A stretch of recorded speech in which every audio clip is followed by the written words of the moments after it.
Baik, Assalamualaikum warahmatullahi wabarakatuh. Jumpa lagi dengan saya geng, yaitu di channel Bang Zen Vlog. Ya, buat kalian mungkin yang sudah kenal akun saya, kalian jangan bosan-bosan ya untuk menyimak beberapa edukasi dari saya. Dan adapun kira yang baru melihat video ini lalu di beranda kalian, kalian jangan lupa tekan tombol subscribe dan like-nya. Oke, baru-baru ini kenapa saya menghilang selama dalam beberapa minggu, dalam 3 minggu ya, 21 hari. Saya ada kena musibah sedikit, namun saya akan menceritakan hanya sedikit lah ya. Disebabkan juga mungkin saya menyalahi undang-undang, tapi tidak berkesesuaian dengan apa yang saya lakukan. Jadi sehingga saya ingin bercerita sedikit lah. Namun tidak untuk saling memburukan ya antara Malaysia dan Indonesia, karena pada dasarnya kita harus menghormati, kita sebagai pendatang atau warga asing di negara Malaysia, kita harus menghormati undang-undang yang mereka jalankan di pemerintahan mereka. Jadi masalahnya kayak gini guys ya, pada malam Kamis, malam Jumat tanggal 12 bulan 9 ya, September, pada jam 10 malam itu saya dikena operasi daripada Polis Bukit Aman, yaitu dari JIP, Jabatan Integriti Polis Malaysia ya. Jadi pada mulanya kayak gini guys ya. Pada saat itu saya tidak mengetahui tempat itu adalah salah satu port terbesar yang dibuat, dan itu adalah salah satu benda terlarang yang dimasukkan kepada akta racun, yaitu penjualan daun ketum atau air ketum. Jadi di sini guys, kenapa sampai saya berada di sana? Jadi dengarkan baik-baik ya, supaya kita tidak salah paham. Sebenarnya yang punya kenalan saya ini sudah daripada sebulan atau 2 bulan yang lalu dia telepon. Sebabkan rumah dia itu pernah dulu saya repair, jadi dia mau buat lagi renovasi lagi. Namun pada 2 bulan lalu itu saya sudah mengatakan bahwa saya tidak sempat, kalau boleh cari orang lain. Namun dia juga tidak mau mencari orang lain ya, ketika dia maunya dari tangan saya juga yang buat. Jadi pada malam itu barulah saya punya kesempatan, karena siang saya selalu sibuk untuk bekerja.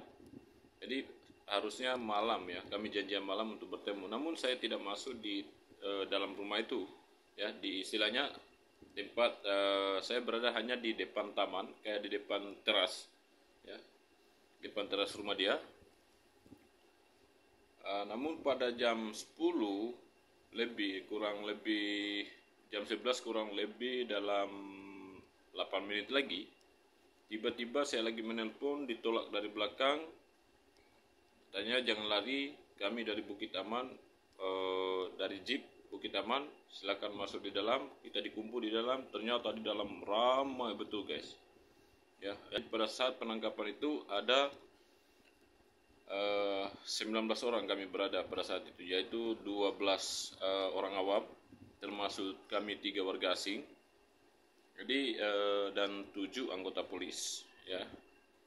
Namun setelah barang-barang semua yang ada di dalam rumah itu disita apa semua, saya pun terkejut melihatnya.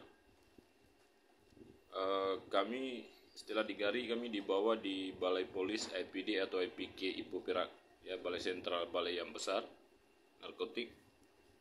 Kami dibawa di sana.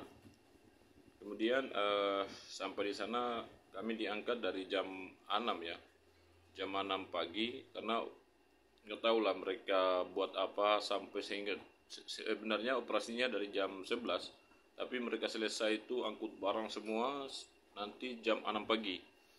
Jadi jam 7 itu sudah sampai di Balai Polis Sentral Ipoh Perak, balai besarnya narkotik.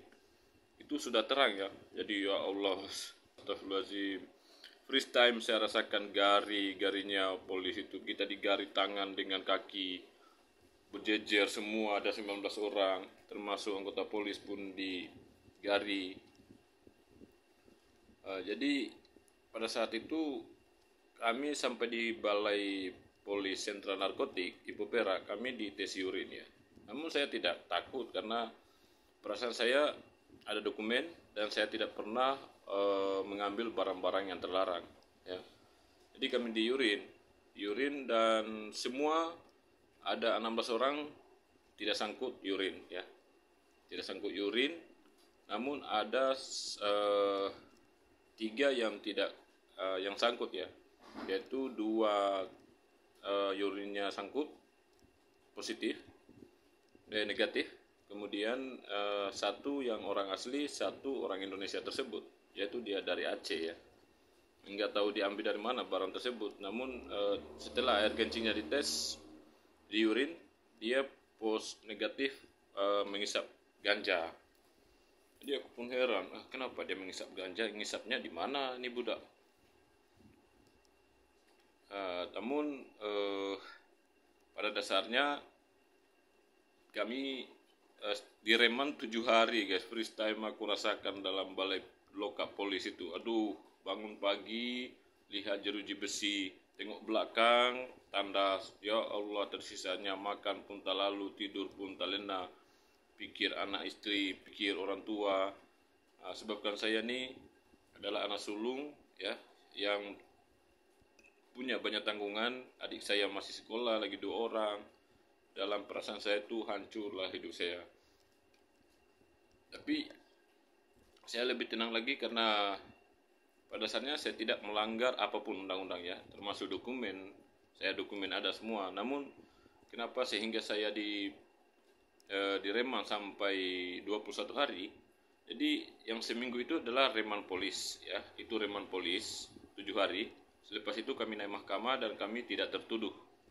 Ya, namun di sini saya akan menceritakan justru juga ada yang balun saya menipu sampai 3.000 ringgit. Ya. Namun itu nanti saya ceritakan di next video. Saya ditipu 3.000 ringgit, sudah kena musibah. Saya lagi ditipu dengan orang sinilah, orang Melayu sendiri. Namun saya tidak mengatakan seluruh orang Melayu ya. Sama juga dengan kita, di Indonesia itu ada yang baik, ada yang tidak. Namun itu saya ceritakan nanti di next video. Jadi saya sangat salut dengan kepolisian negara Malaysia ya, kerajaan Malaysia. Mereka menangkap itu tidak melakukan pemukulan atau kekerasan ya. Yang saya salut itu adalah tidak melakukan kekerasan. Coba saja kalau di Indonesia penangkapan pada saat itu, apalagi jejaring narkoba, akta-akta yang terlarang, obat-obat yang terlarang, pastinya kita akan diinjak dengan batang leher, digari dari belakang, diapa semua. Tapi mereka malah kita diminta gari dengan sopan ya. Sopannya kita digari, walaupun tidak dibedakan apakah warga asing dengan warga orang sini. Jadi saya baru keluar pada malam Ahad tanggal berapa ya? Ini hari tanggal 30, saya keluar tanggal 28 petang ya. Tanggal 28 petang malam Ahad saya keluar. Patutnya hari Senin ini saya sudah bebas, tapi kalau masa reman saya itu lagi sampai 3 hari bulan. Namun pihak polis hanya menunggu pengesahan daripada immigration, mengecek dokumen saya, ternyata sudah valid semua, ada dokumen, memang ada dokumen, akhirnya saya dilepaskan. Jadi buat teman-teman semua, ini yang cerita ini saya ingin memberitahukan kepada teman-teman semua yang merantau, apalagi terutama anak-anak Indonesia yang merantau di Malaysia. Jangan pernah takut kalau kita ada dokumen ya. Namun janganlah berpergian walaupun kita juga punya dokumen, namun jangan juga pergi sembarang tempat ya. Apalagi kawasan-kawasan terlarang yang bisanya membuat kita terjerumus dalam ini ya, akta melanggar undang-undang.